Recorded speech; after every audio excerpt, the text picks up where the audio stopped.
নমস্কার, Bhadreswar online YouTube চ্যানেলে তোমাদের প্রত্যেককে স্বাগত।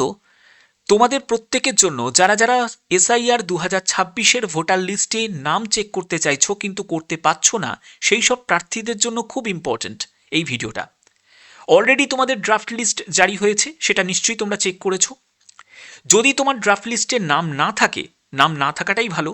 যদি নাম না থাকে তাহলে ঠিক আছে, আর যদি নাম থাকে সেই সব কোন ব্যক্তিদের নাম থাকবে তোমরা সেটা জানো। অর্থাৎ যারা অযোগ্য, অর্থাৎ তোমার বাড়িতে বিএলও গেছে, তোমাকে পাইনি, অনেকবার গেছে পাইনি, তুমি ফর্ম জমা করনি, তুমি অন্য রাজ্যে ট্রান্সফার নিয়ে নিয়েছো, মৃত ব্যক্তি, সেই সব যারা প্রার্থী আছে তাদের ওই ড্রাফট লিস্টে নাম থাকবে। এবার তুমি ওই ড্রাফট লিস্টে নাম তোমার নেই, তুমি এসআইআর 2026-এর লিস্টে, তোমার নতুন লিস্টে তোমার নাম আছে নাকি সেটা যে কিভাবে চেক করবে সেটাই তোমাদের আজকে দেখাবো। ভালো করে দেখো, শেষ পর্যন্ত দেখো, একদম স্টেপ বাই স্টেপ দেখাবো। যারা মোবাইলে চেক করবে, মোবাইলেও চেক করা যাবে, শুধু ডেস্কটপ মোডটাকে অন করে নেবে, কিচ্ছু অসুবিধা হবে না। দেখো স্টেপটা ভালো করে বুঝে নাও।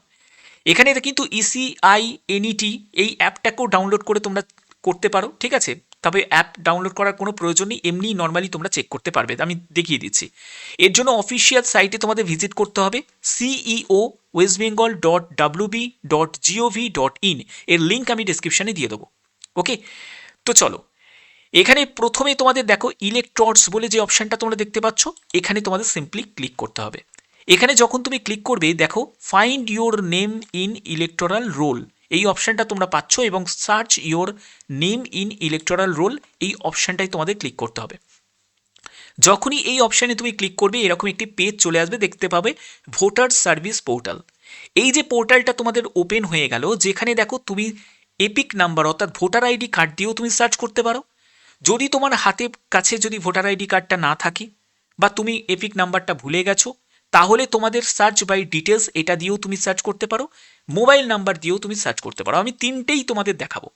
দেখো প্রথমত হচ্ছে তোমাদের এপিক, সার্চ বাই এপিক, যেখানে প্রথমে তোমাকে ল্যাঙ্গুয়েজ সিলেক্ট করতে হবে, আমি এখানে বাংলা সিলেক্ট করে নিলাম।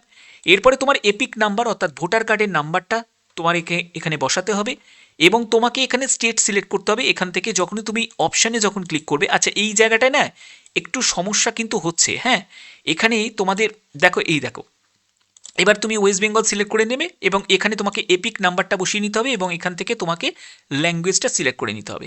এরপরে যে ক্যাপচা কোডটা দেখতে পাচ্ছ, এরকম ক্যাপচা কোডটা বসিয়ে জাস্ট সার্চ করবে, তুমি লিস্টে দেখতে পাবে যে তোমার নামটা আছে নাকি, এটা তুমি চেক করতে পারো। দ্বিতীয় জিনিস যেটা আছে সেটা হলো যে সার্চ বাই ডিটেলস, অর্থাৎ তোমার কাছে যদি এখন ভোটার কার্ডটা যদি না থাকে হাতের কাছে, তাহলে তুমি এরকম করেও সার্চ করতে পারো, যেখানে হচ্ছে তোমাকে তোমার স্টেট সিলেক্ট করে নিতে হবে। আমি স্টেট সিলেক্ট করলাম। এরপরে তোমাকে ল্যাঙ্গুয়েজ সিলেক্ট করতে হবে, ল্যাঙ্গুয়েজ আমি বাংলা সিলেক্ট করলাম। এরপরে তোমার নাম, তারপরে হচ্ছে রিলেটিভের নেম, মানে তুমি যখন ফর্মটা ফিল আপ করেছিলে তোমার রিলেটিভের নেম তুমি যা ছিল, তোমার অবশ্যই তোমার বাবার নামই থাকবে, তো সেই বাবার নাম তোমাকে এখানে টাইপ করতে হবে। করার পরে তোমার এখানে দেখো ডেট অফ বার্থ, এখানে তুমি এখানে ডেট অফ বার্থটা বসিয়ে দেবে। বসিয়ে দেওয়ার পরে এখানে দেখো লিঙ্গর দেওয়া আছে, জেন্ডার, তুমি এখান থেকে পুরুষ না মহিলা সেটা তোমাকে এখান থেকে সিলেক্ট করতে হবে। করার পরে তুমি এখান থেকে জেলা সিলেক্ট করবে, যে জেলা তোমার জেলা সেটা তোমাকে এখানে সিলেক্ট করতে হবে, এবং তোমার অ্যাসেম্বলি কনস্টিটিউয়েন্সি, এটা তোমাদের বিধানসভা কেন্দ্র তোমাদের অবশ্যই জানাটা দরকার। তো এখান থেকে আমি আমার বিধানসভা কেন্দ্র আমি এখান থেকে দেখে নিলাম, তোমার বিধানসভা কেন্দ্র কোনটা সেটা তোমাকে তোমার জেলা অনুযায়ী সেটা তুমি লিস্টে পেয়ে যাবে, সেটা তোমাকে এখানে বসাতে হবে। এগুলো করার পরে তোমাদের ক্যাপচা কোডটাকে এখানে টাইপ করে দেবে, তারপরে সার্চ অপশানে ক্লিক করে তোমরা সার্চ করে দেখে নিতে পারো।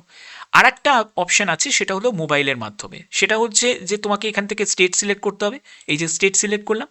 এরপরে তোমাদের এখানে ল্যাঙ্গুয়েজের জায়গায় বাংলা, এবং মোবাইল নাম্বারটা, যে মোবাইল নাম্বারটা দিয়ে তোমার রেজিস্ট্রেশন করা আছে, ঠিক আছে, সেই মোবাইল নাম্বারটা এখানে বসাবে, এবং ক্যাপচা কোডটা বসিয়ে তুমি সেন্ড ওটিপি অপশানে যখন ক্লিক করবে তোমার মোবাইলে একটি ওটিপি আসবে, ওটিপিটাকে বসিয়েও তুমি সার্চ করতে পারো। তো এই হলো তোমাদের সিম্পল যে স্টেপগুলো, সেগুলো যদি তুমি চেক করতে চাও তুমি এখান থেকে চেক করতে পারো। আচ্ছা আমি দেখো ব্যাকে চলে এলাম, তো দেখো আমি এখানে ব্যাকে চলে এলাম, তো দেখো আমি এখানে ব্যাকে চলে এলাম। এখানে তোমাদের আর একটা ব্যাপার তোমাদের বলে দিই, সেটা হলো যদি ড্রাফট লিস্টে তোমার নাম থাকে ভুলবশত, ধরো ভুলবশত তোমার ড্রাফট লিস্টে তুমি চেক করেছো সেখানে তোমার নাম এসে গেছে, তাহলে সেক্ষেত্রে করণীয়টা কি? প্রথম যেটা সেটা তোমাদের দেখো এখান থেকে তোমরা চেক করলে যে তুমি তোমার জেলা সিলেক্ট করে নিলে, তারপরে তোমার এখানে অ্যাসেম্বলি কনস্টিটিউয়েন্সি এটা তুমি সিলেক্ট করে নিলে, সিলেক্ট করার পরে তোমাদের এরকম পোলিং স্টেশনের নাম চলে আসবে এবং এখান থেকে তুমি ডাউনলোড করে দেখলে যে লিস্টে তোমার নাম রয়েছে। এবার এই ড্রাফট লিস্টে কাদের নাম থাকবে? যারা অযোগ্য, অর্থাৎ অর্থাৎ যারা ধরো ফর্ম জমা করেনি, যারা মৃত, যারা ট্রান্সফার নিয়ে নিয়েছে অন্য রাজ্যে, ঠিক আছে, তো তাদের কিন্তু এই লিস্টে নাম থাকবে। এবার ধরো ভুলবশত সেই লিস্টে তোমার নাম এসে গেছে, তাহলে সেক্ষেত্রে তোমাদের প্যানিক হলে চলবে না। তোমাদের যেটা করতে হবে, তোমরা ক্লেম অ্যান্ড অবজেকশন করতে পারবে। এবার এর জন্য একটা পিরিয়ড তোমাদের আছে, সেটা হলো 16ই ডিসেম্বর থেকে 15ই জানুয়ারি পর্যন্ত তোমরা এই ক্লেম অ্যান্ড অবজেকশন তোমরা করতে পারো, ঠিক আছে। এখানে দেখো তোমাদের BLO constitution with the BLA, তো এখানে কিন্তু এই যে লিস্টটা যেটা প্রকাশিত হয়েছে, যদি তোমার ভুল হয়ে থাকে, ভুল করে তোমার নাম যদি থেকে থাকে, এর জন্য তোমাদের কি করতে হবে? Submit their claim form 6 along with declaration form. Declaration ফর্মের সাথে তোমাদের ফর্ম 6টাকেও তোমাকে ফিল আপ করতে হবে। ফর্ম 6টা কোথায় পাবে? ফর্ম 6টা পাওয়ার জন্য তোমরা একদম দেখো নিচের দিকে, এখানে দেখো inclusion of new voters form 6, এই অপশানে তোমরা যখনই ক্লিক করবে, এই যে ফর্ম 6-এর যে ফর্মটা তোমরা এখান থেকে পেয়ে যাবে। এটাকে জাস্ট প্রিন্ট আউট নিয়ে নেবে, এটাকে ফিল আপ করবে, ফিল আপ করে তোমরা জমা দিলেই তোমাদের আবার সংশোধন হয়ে তোমাদের লিস্টে, মানে যেটা চূড়ান্ত লিস্টে তোমাদের নাম চলে আসবে, যদি ড্রাফট লিস্টে ভুলবশত তোমার নাম থেকে থাকে। ওকে, তো এই হচ্ছে তোমাদের মেন ব্যাপার। আশা করি তোমাদের ভিডিওর মাধ্যমে সম্পূর্ণ ব্যাপারটা তোমাদের কাছে কভার করতে পারলাম। যদি ভিডিওটা ভালো লাগে, অতি অবশ্যই বলবো ভিডিওটাতে একটি লাইক করো, চ্যানেলটিকে সাবস্ক্রাইব করে অবশ্যই তোমরা বেল আইকনটাকে অল করে রাখবে। আর এরকমই নিত্য নতুন বিভিন্ন তোমাদের form fill up related update পাওয়ার জন্য ভদ্রেশ্বর অনলাইন চ্যানেলটিকে সাবস্ক্রাইব করাটা কিন্তু বাধ্যতামূলক। এখনের মতো এটুকুই, টাটা।